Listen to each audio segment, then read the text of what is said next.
Alex Jones. Who you gonna call? GERMBUSTERS! When a video by DAHBOO say they're gonna force vaccinate you, who you gonna call? GERMBUSTERS!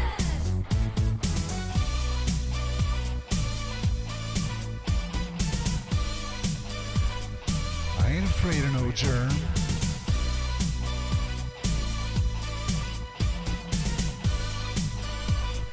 I ain't afraid of no germ.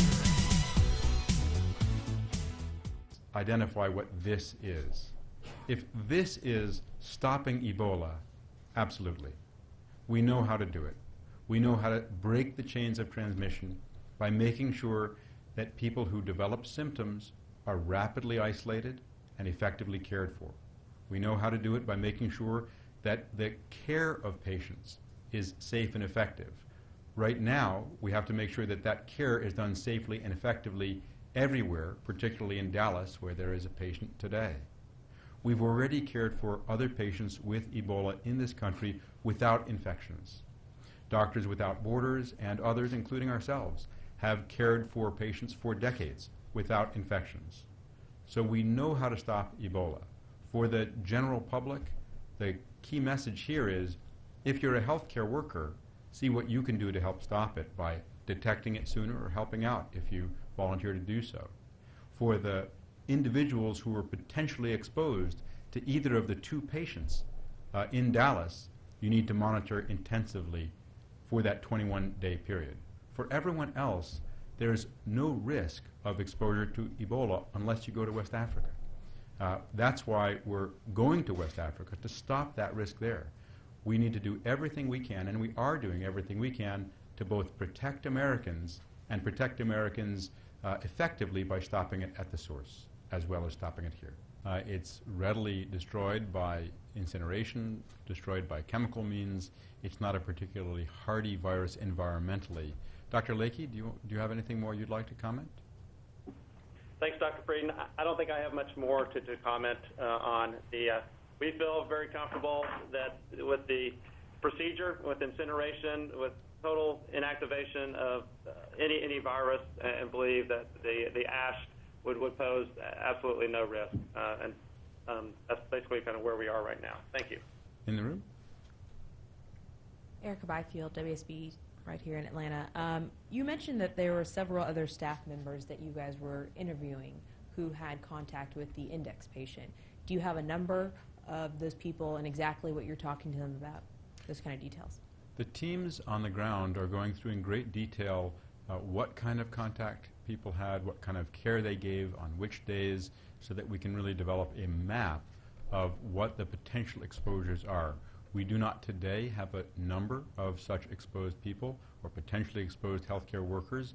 It's a relatively large number, we think, in the end. What proportion of them will actually have had contact, we'll only know after we complete that. We cast a wide net and then narrow that down, and we're hopeful that by tomorrow we'll be able to provide that number to you. In the room? Miriam Falco, CNN. You talked about how more training needs to be happening, and there are a lot of hospitals in this country.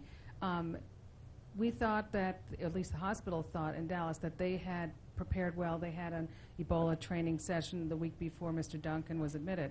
So is there any consideration to choose certain hospitals in certain areas as Ebola designated hospitals so that you know that hospital has been up to par or improved training until all hospitals have that opportunity?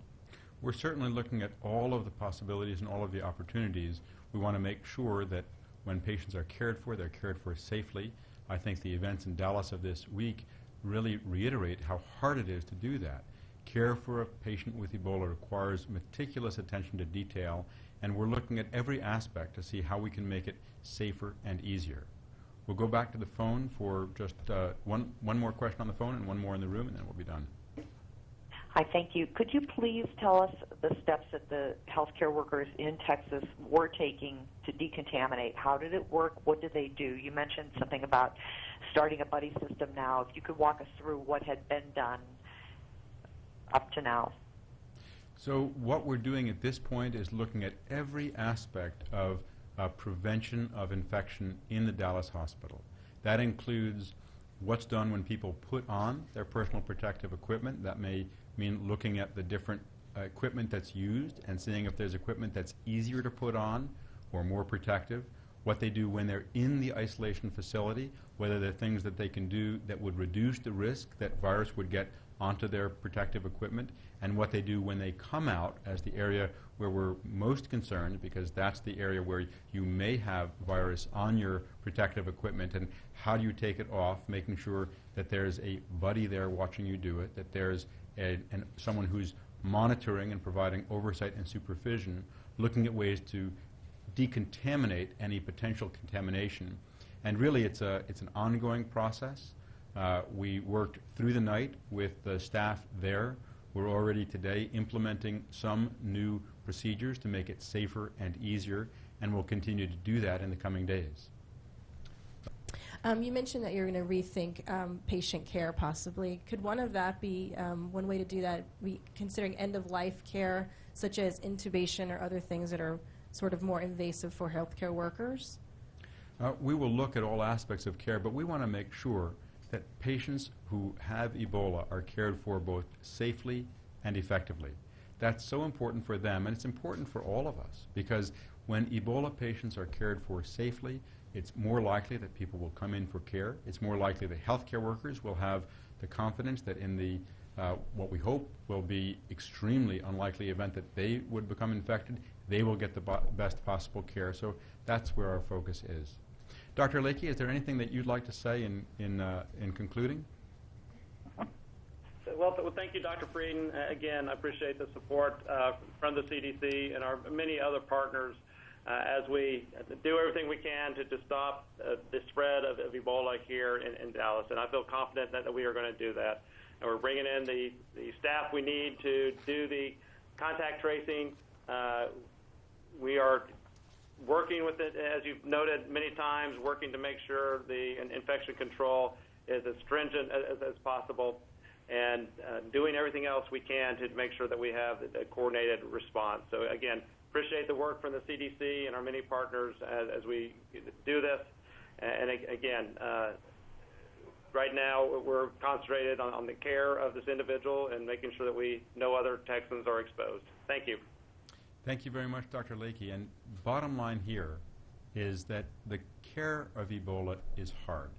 We're working to make it safer and easier. The control of Ebola is something we know how to do. Already we've seen that the contacts of the index patient so far have not had illness.